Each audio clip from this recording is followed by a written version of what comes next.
নমস্কার বন্ধু। Malay Mukhopadhyay, confederation of state government employees. গতকাল 9টার পরে সরকার ইমেলে সর্বোচ্চ আদালতে একটি এমএ পিটিশন দাখিল করে। পরবর্তীকালে সেটা আমাদের হাতে আসে, অনেকগুলো পাতা। সেগুলো যতটা পড়তে পেরেছি, তার আগেই সকাল থেকে যে খবরটা প্রচলিত হতে শুরু করেছে যে যারা এক্সচেকার থেকে বেতন পান, অর্থাৎ শিক্ষক, অশিক্ষক, বোর্ড, কর্পোরেশন, পঞ্চায়েত, তাদের ডিএর আওতায় রাখেনি। হ্যাঁ, আমরা লক্ষ্য করলাম যে এটা এমএ অ্যাপ্লিকেশন। একটা কথা মনে রাখবেন, এটা এমএ অ্যাপ্লিকেশন। সেটা তুলে ধরেছে সর্বোচ্চ সুপ্রিম কোর্টের কাছে। সেক্ষেত্রে এখনো কিন্তু ফাইলিং হয়নি। কতটা গ্র্যান্ট হবে কি হবে না সেটা পরবর্তীকালে অবশ্যই বিচার্য বিষয়। সেখানে সরকারি কর্মচারীদের একদম ক্লাসিফিকেশন করেছে এ বি সি ডি কর্মচারী, পেনশন হোল্ডার এবং ফ্যামিলি পেনশন হোল্ডার। তাতে সংখ্যাটাও পরিষ্কার বলে দিয়েছে। এ বি সি ডি নিয়ে টোটাল বলেছে 3,17,954 জন, এবং পেনশন হোল্ডার, তাদের retired pension holder, family pension holder, সেখানে মানে 8, 9, 10 এরকম করে একদম 19 পর্যন্ত টেনেছে। সেক্ষেত্রে টোটাল বলেছে 3,56,558 জন। এখন এই দুটো মিলে খোদ সরকারি কর্মচারী মানে ইন সার্ভিস এবং পেনশনার, ফ্যামিলি পেনশনার, সেটা মিলে 3,56,558 জন। এগুলো একটু বলছি এই কারণে, পরবর্তী ধাপগুলো শুনলেই বুঝতে পারবেন। তাতে 6,00,000 টোটাল 74,712 জন দেখিয়েছে। এখন প্রশ্ন দেখুন, এই প্রেক্ষিত মনে হচ্ছে যে বিভেদ সৃষ্টি করার জন্যই সরকার তো অবশ্যই করেছে, এবং কনফেডারেশন অফ স্টেট গভর্নমেন্ট এমপ্লয়িজই দায়ী। দেখুন, আমরা তো বারবার বলেছি একটা কথা, যে খোদ রাজ্য সরকারি কর্মচারীদের মামলা, আমাদেরকে মামলায় আসতে হয় ট্রাইব্যুনাল থেকে, অর্থাৎ স্টেট অ্যাডমিনিস্ট্রেটিভ ট্রাইব্যুনাল থেকে। সেই প্রেক্ষিত আপনারা জানেন, বহুবার বলেছি, এবং আমাদের মামলাটা রোপা মেলে, যে রোপা মেনে যে সকল কর্মচারী বেতন, ভাতা, ডিএ এগুলো পায়, পেনশন পায়, তারাই এর আওতায় আসবে। এটা বারবারই বলেছি। এই মামলা যখন আপনার চলে গেল সুপ্রিম কোর্টে, চলে গেল, তখন দীনেশ মাহেশ্বরীর বেঞ্চ প্রথম দিন 28শে নভেম্বর 2022 মামলাটা উঠল। তখন রাজ্য সরকার কি বলল, মানে হাইকোর্টে একটা কন্টেম্প পিটিশন আছে, সেই কারণে যাতে কোনো পদক্ষেপ না নেয়, সুপ্রিম কোর্টকে তার ব্যবস্থা নিতে বলল।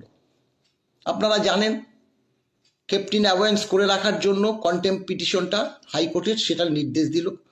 তারপরে 5, 12, 22, দেখুন বারবার বলেছি আমাদের নখদর্পণে, সেদিন বলেছিল আপনাদের কর্মচারীর সংখ্যা কত টাকা লাগবে, যেটা বলে প্রত্যেকবার। হাইকোর্টে বলেছে, ট্রাইব্যুনালে বলেছে, সব জায়গায় বলেছে দীনেশ মায়ের বেঞ্চে। সরকার তখন জানিয়েছিলেন মোট কর্মচারীর সংখ্যা 3,19,000। 3,19,000। দেখুন, এখন শুধু সরকারি কর্মচারী আর পেনশন হোল্ডার 3,17,000, মানে 17,000 বোধহয়, কোথায় 900, আমি বলছি 3,17,000, প্রায় 18,000, দেখবেন পরিসংখ্যানটা। 18,000, 3,18,000, তখন বলেছিল 3,19,000। সেটা নিয়েও কিন্তু প্রশ্ন উঠেছিল। অনেক শিক্ষক সমাজ আমরাও বলেছিলাম 3,19,000, তাহলে তো এর মধ্যে আমাদের পেনশন হোল্ডাররাই নেই, খোদ রাজ্য সরকারি কর্মচারীরা আছে।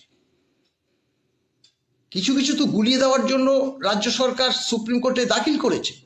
কিন্তু আমরা দেখলাম যখন টোটাল কত টাকা খরচ হবে, সেক্ষেত্রে তখন কিন্তু বলল সরকারি কর্মচারী এবং সরকারি পেনশন হোল্ডার এবং গ্র্যান্ট ইন কর্মচারীদের, এই কথাটা পরিষ্কার বলা আছে হলফনামায়, গ্র্যান্ট ইন কর্মচারীদের মানে গ্র্যান্ট ইন এইড থেকে যে সকল কর্মচারীরা বেতন পেনশন ভাতা পেয়ে থাকে, আপনারা জানেন শিক্ষক অশিক্ষক বোর্ড কর্পোরেশন, তাদের তো বেতন হয় গ্র্যান্ট ইন এইডের, এবং তাদের এই বকেয়া ডিএটা সব দিতে সব থেকে বেশি খরচ হবে।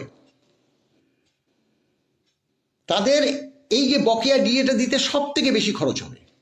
কত খরচ হবে সেটাও বলেছিল, 18,369,32 কোটি টাকা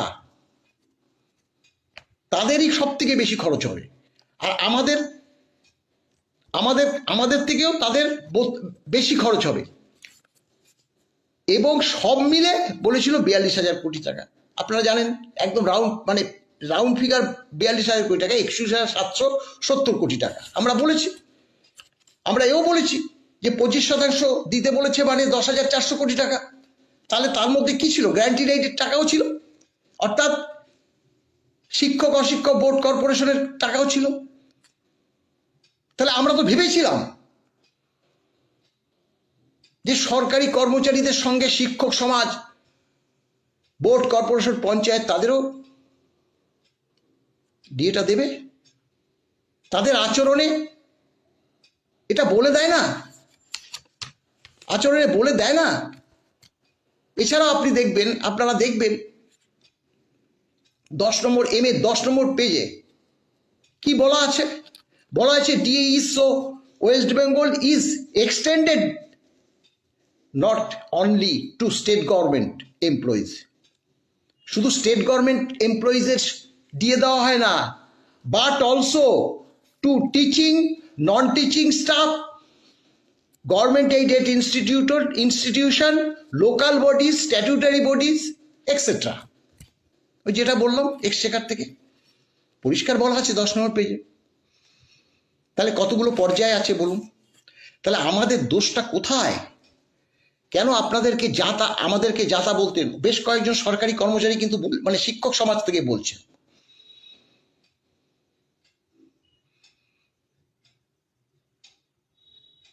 এখানে আমরাই তো তুলে ধরেছিলাম সরকারি কর্মচারীর সঙ্গে যারা সরকারি তহবিল থেকে বেতন পেনশন ভাতা পায়, তাদের সংখ্যা, তাদের দিয়ে দিতে কত খরচ, সেটা আমাদের ওই পিটিশনের ভিত্তিতেই তো তাদের হলফনামা দিতে হয়েছে, তাদের বলতে হয়েছে। তাই একটু চিন্তা ভাবনা করবেন। এবং আমরা বলেছিলাম যে আমাদের ট্রাইব্যুনালে করতে হয়। সেক্ষেত্রে হাইকোর্টে এই যে এক্সচেকার থেকে যারা বেতন পায়, এটা শুধু আমাদের কথা না, অনেক মানে সোশ্যাল মিডিয়াতে তখন অনেকেই বলেছিল যে শিক্ষক সমাজেরও মামলা করে অ্যাড হওয়ার কথা, মানে উচিত ছিল। কারণ অদূর ভবিষ্যতে এই সরকার একটা বিভেদ সৃষ্টি করতে এই ক্লাসিফিকেশন করে দিতে পারে। তাদের কিন্তু অ্যাড হওয়ার জন্য অনেকেই বলেছিল, আমরাও বলেছিলাম, বিশেষ কয়েকটা সংগঠনকে আমরা বলেছিলাম, নাম বলছিলাম, তারা যোগাযোগও করেছিলেন, কিন্তু কোনো কারণে তারা আর ওই দিকটা যায়নি। সবাইকে তো আমরা বলতে পারি না, আমরা সার্বিকভাবে বলেছি যে হাইকোর্টে তাদের তো আর ট্রাইব্যুনালে যেতে হচ্ছে না, তারা হাইকোর্টে মামলা দায়ের করতে পারে। তারা হাত গুটিয়ে বসেছিল প্রত্যেকটা সংগঠন।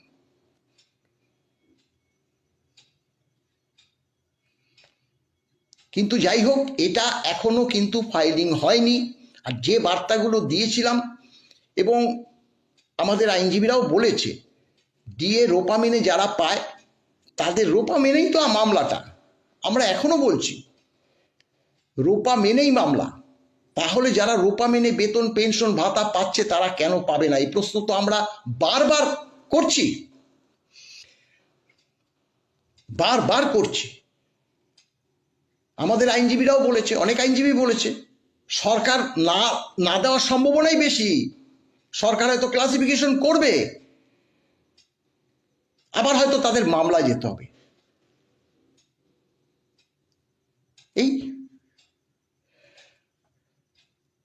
যাই হোক, পরবর্তীকালে দেখুন এম এ করেছে, এটাও কিরকম খেলেছে সরকার।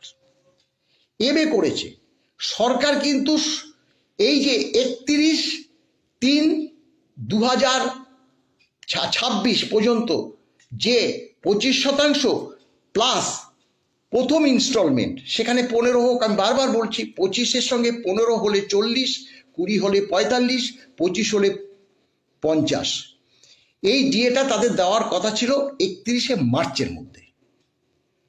তারপরের গুলো দিতে হবে একদম 15ই মে 2026-এর মধ্যে। আর 15ই এপ্রিল 2026 কমপ্লায়েন্স রিপোর্ট সর্বোচ্চ আদালতে দাখিল করতে হবে, তারা কি কি দিল কি কি দিল না। অতএব তারা এম এ করেছে বলে ছাড় পেয়ে যাবে তা তো না। আমরা তো কন্টেম, আমাদের কেস ফাইল হয়ে গেছে, আমাদের কেস ফাইল হয়ে গেছে। সুপ্রিম কোর্ট গত বুধবার থেকে, হোলির দিন থেকে আজ পর্যন্ত, আজকে কোর্ট না বসলেও কিন্তু অফিস খোলা থাকে, মানে শনিবার পর্যন্ত সম্পূর্ণ বন্ধ। আগামীকাল থেকে, আগামী সোমবার থেকে আবার চালু হবে, মামলা উঠবে। আমাদের দুর্ভাগ্য, ভেবেছিলাম দিয়ে দেবে। তারা কি বলল যে আমরা এই যে 25% প্লাস 1 কিস্তি এই টাকাটা দেব, আমাদের ডেটটা এক্সটেন্ড করা হোক। কেন ডেটটা এক্সটেন্ড করার কথা? কতগুলো আছে যেগুলো বলেছে হিসাব করতে। আপনারা, হ্যাঁ এটা আমরা জানি যে 16 সাল থেকে HRMS বেতন পেনশন এগুলো মানে দেওয়া শুরু হয়েছিল, কম্পিউটারাইজড হয়ে গেছিল। তার আগে ম্যানুয়াল হতো, সার্ভিস বুকে কত তার বেতন হতো, কত তার ডিএ হতো, এগুলো হতো। ডিডিওকে, ট্রেজারিকে নির্দেশ দিয়েছে 7 দিনের মধ্যে এগুলো। কদিন লাগে? আমরা তো ডিএর হিসাব দিয়ে দিয়েছি 2008 সাল থেকে। হ্যাঁ, কর্মচারীদেরও স্বার্থ আছে, কর্মচারীদের মানে যেমনভাবেই হোক তাদের, দেখুন পেনশন হোল্ডারদের যেমন বয়স বেশি হয়ে গেছে ঠিকই, কিন্তু তারা তো 2008 সালে তাদের যে বেসিকটা, একটা বেসিক হলেই তো তারা হিসাবটা করে ফেলতে পারবে। আর যারা ইন সার্ভিস তাদের তো শক্ত সামর্থ্য, তারা কেন পারবে না? তাদের ডিপার্টমেন্ট থেকে 1/4 থেকে এবং ওই 16 পর্যন্ত ম্যানুয়াল যতদিন হয়েছে তাদের ওই ধরে পে স্লিপ ধরে বেসিকটা জোগাড় করতে হবে। কিন্তু দোহাই দিয়েছে, আরো একটা দোহাই দিয়েছে যে এবার ভোটের কারণে সম্পূর্ণ বাজেট হতে পারেনি, যদিও সরকার সম্পূর্ণ বাজেটই করেছে। অর্থাৎ জুন জুলাইতে পূর্ণাঙ্গ বাজেট হবে, তাতে টাকার সংস্থান রাখা হবে এবং 31শে ডিসেম্বর 2026 পর্যন্ত সময় প্রার্থনা করেছে। সময় প্রার্থনা করেছে, সেই সময় প্রার্থনা করলেই তো আর হবে না। কারণ আমরা জানি এবার সুপ্রিম কোর্ট কিন্তু অ্যাগ্রেসিভ মনোভাব দেখাবে। তাদের এই যে অনেকেই কন্টেম বলে ওই যে 25% দিয়েছিল, 25% দেওয়ার কথা বলেছিল, দেয়নি, সেই নিয়ে আমাদেরকেও অনেকেই বলেছে আপনারা তো সরকার কন্টেম করলো, 25% দিল না, আপনারা তো কোনো সওয়াল জবাব সেইভাবে করেননি, যার জন্য তাদের কোনো শাস্তি হলো না।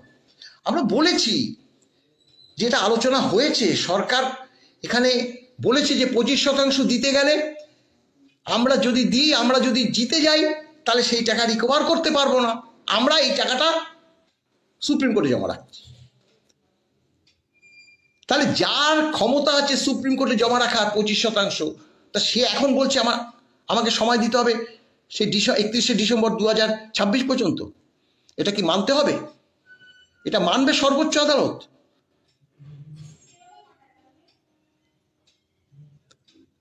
অস্বীকার করেনি, যে দেব না অস্বীকার করেনি, কিন্তু তারা জানে তো। এখন ঘটনাটা হলো যে তারা জানে, এবং আরো একটা কথা বলেছে, ABCD এই যে ইন সার্ভিস যে তাদেরকে প্রভিডেন্ট ফান্ডে দিতে চাইছে। প্রভিডেন্ট ফান্ডে দিতে চাইছে, সেটা তো আমরা বারবার বলেছি, ডিএটা প্রভিডেন্টের ফান্ডে দিক বা ক্যাশে দিক, যেভাবেই দিক, আমাদের বকেয়া ডিএটা রাজ্য সরকার মিটিয়ে দিক। প্রভিডেন্ট ফান্ডে দিতে চাইছে মানে তাদের এই মুহূর্তে আর কোনো টাকা লাগবে না।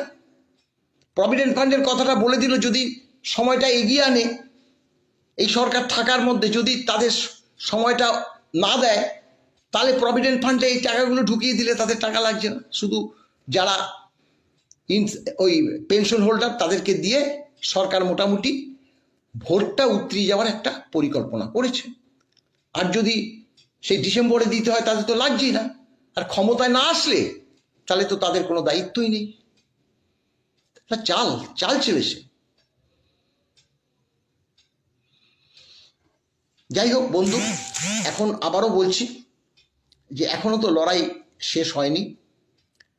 সেক্ষেত্রে আগামী দিনে যা যা হবে, তবে আমাদেরকে ভুল বুঝবেন না, আমরা পরিষ্কারই বলেছি, আমরা কোনোদিনও কোনো লুকোচুরিতে যাই না। বলছে মলয়বাবু চুপচাপ রয়েছে। আরে মলয়বাবু চুপ রয়ে, গতকাল পর্যন্ত আমি ভিডিও করি। আমার তো সাধারণ কর্মচারী সমাজ বলেছে মলয়বাবু আমি আপনাদের ভিডিও দেখি, আপনি যা কথাগুলো বলেন যুক্তিযুক্ত বলি, এটার মধ্যে কি মানে অযৌক্তিক কথাটা বললাম? গ্র্যান্টিন এইড কর্মচারীদের কথা বলেছে মাননীয় দীনেশ মাহেশ্বরীর বেঞ্চে 5ই ডিসেম্বর 2022,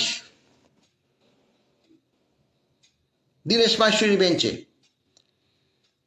তারপরে আজকে যে MA অ্যাপ্লিকেশনের 10 নম্বর পাতায় পর্যন্ত পরিষ্কার বলেছে, শুধু যে খোদ সরকারি কর্মচারীদের ডিএ দিতে হয় তা না, বোর্ড কর্পোরেশন, শিক্ষক অশিক্ষক সবাইকেই দিতে হয়, সে কথাও বলেছে। তাহলে শিক্ষক সমাজ, বোর্ড কর্পোরেশন তারা ডিএ পাবে না কেন? আমরা চাই তারা পাক।